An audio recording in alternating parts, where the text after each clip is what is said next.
और अब बात करेंगे दिल्ली की, जहां प्यार करने की कीमत एक शख्स को अपनी जान देकर चुकानी पड़ी। जी हां, पति पत्नी दोनों को घर में घुसकर गोली मार दी गई। किसी तरह भागकर पत्नी ने अपनी जान बचा ली, लेकिन 4 गोली लगने की वजह से पति की जान नहीं बच सकी। यह सब इसलिए हुआ क्योंकि दोनों ने घर से भागकर शादी की थी और अपनी नई दुनिया बसाई थी।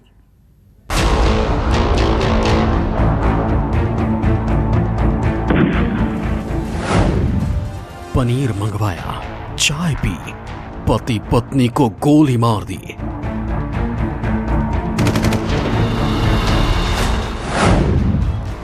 दिल्ली में लाइव मर्डर, किसने दिया था ऑर्डर?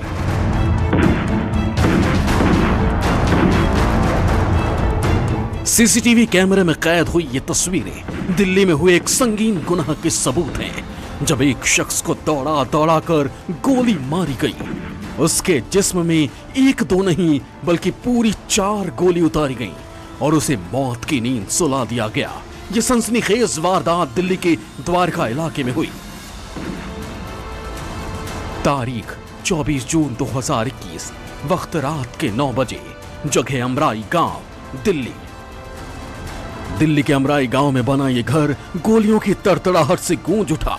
गोली इस घर में रहने वाले विनय और उसकी पत्नी किरण पर चलाई गई थी। बाकायदा हमलावरों ने पहले चाय पी, फिर पनीर मंगवाया और इसके बाद पति पत्नी पर फायरिंग कर दी। एक गोली लगने के बाद जान बचाने के लिए किरण छत की तरफ भागी। क्या कहा था किरण ने आपसे? उससे कहा दीदी मुझे बचा लो, मुझे गोली लगी है। मुझे फिर वो सीधा नीचे भागी।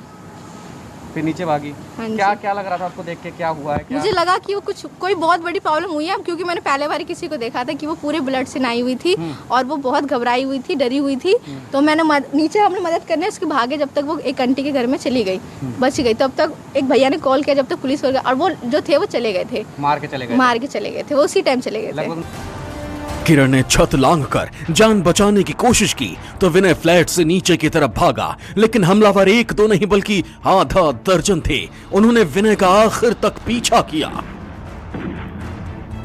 जब ये घटना हुई, विनय नीचे की तरफ दौड़ा, यानी घर पे जब खाना लेके पहुंचा, ताबड़तोड़ गोलियां चलना शुरू हो गई थी। ये गोलियों के निशान है, मैं आपको ये तस्वीर दिखाऊं कि ये बुलेट के निशान है, ये स्पॉट बनाए गए हैं नंबर 2। और इसके बाद पत्नी ऊपर की तरफ भागती है और विनय अपने आप को बचाने की कोशिश के लिए नीचे की तरफ भागता है। और आप ये देखें, जहाँ जहाँ नीचे सीढ़ियों की तरफ जा रहे हैं वहाँ बुलेट के निशान है, यानी वो ताबड़तोड़ गोलियां चला रहे थे। मारने का मकसद जिस तरीके से साफ पता चलता है कि कैसे वो उसको मारना ही चाहते थे। वो विनय के पीछे भागे और विनय इन सीढ़ियों के नीचे अपने आप को बचाने की कोशिश करता रहा और वो गोलियां चलाते रहे। हमलावर कत्ल के इरादे से आए थे, वो सड़क पर विनय को दौड़ाते रहे।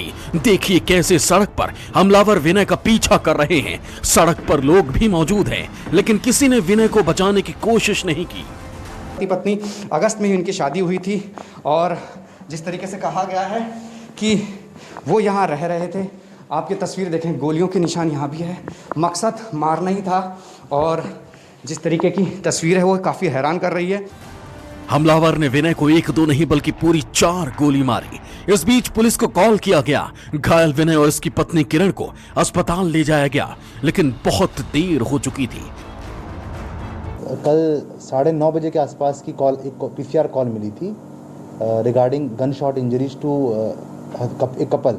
अमराई गांव का इंसिडेंट है और जो हस्बैंड है उसको 4 गन शॉट थे, अराउंड स्टमक और चेस्ट के आसपास थे, और वाइफ को 1 गन शॉट वाउंड था।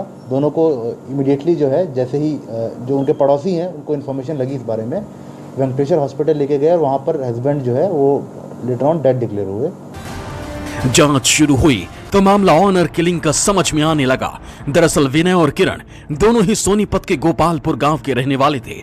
इतना ही नहीं, दोनों एक ही कास्ट से संबंध रखते थे। बावजूद इसके दोनों के बीच प्यार हो गया। करीब 1 साल पहले दोनों ने अपने अपने घर छोड़ दिए और शादी कर ली। ये सोनीपत में गोपालपुर गांव है, वहाँ के दोनों रहने वाले हैं और लास्ट अगस्त में इनकी शादी हुई थी। उसके बाद से ये जो हमारी इन्वेस्टिगेशन के मुताबिक यहीं अमराही में रह रहे थे और जो ये विनय है ये एयरपोर्ट पे टैक्सी का काम कर रहा था। ये चीज़ निकल के आ रही है कि वो एक गोत्र के थे और जहाँ तक ऑनर किलिंग की बात अभी उसमें हम जांच चल रही है और जैसे कुछ हमें क्लू मिलेगा उसके बाद ही हम कुछ कह पाएंगे। विनय और किरण करीब 10 दिन पहले अमराई गांव में शिफ्ट हुए थे।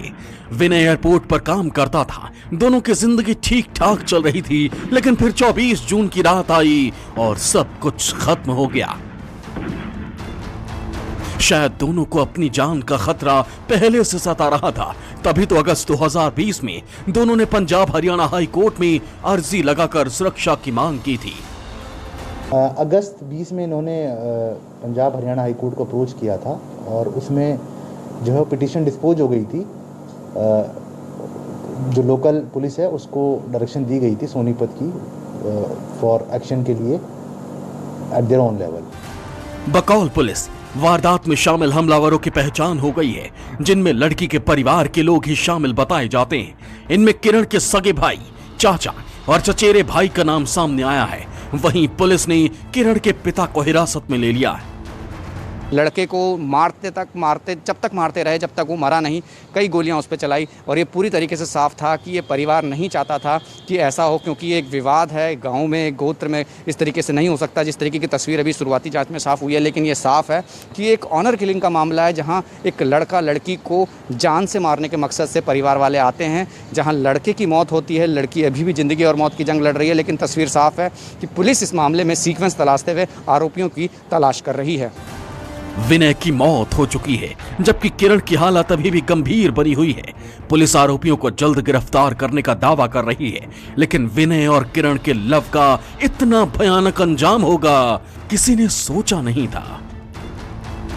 दिल्ली से राहुल प्रकाश के साथ ब्यूरो रिपोर्ट, न्यूज़ 24। नमस्कार, मैं हूं मानक गुप्ता। अगर आपको हमारा ये वीडियो पसंद आया हो तो इसे लाइक और शेयर जरूर करें, और हाँ, हमें सब्सक्राइब और फॉलो करना ना भूलें, ताकि आप देश और दुनिया की कोई खबर मिस ना करें। चाहे कोई ब्रेकिंग न्यूज हो या कोरोना वायरस से जुड़ी कोई भी अपडेट, पॉलिटिक्स हो या आपकी जेब से जुड़ी कोई खबर, इलेक्शन की कोई न्यूज हो, कोई कंट्रोवर्सी हो या फिर कोई वायरल वीडियो, सब कुछ मिलेगा न्यूज़ 24 पर। तो जुड़े रहिए हमारे साथ और देखते रहिए न्यूज़ 24।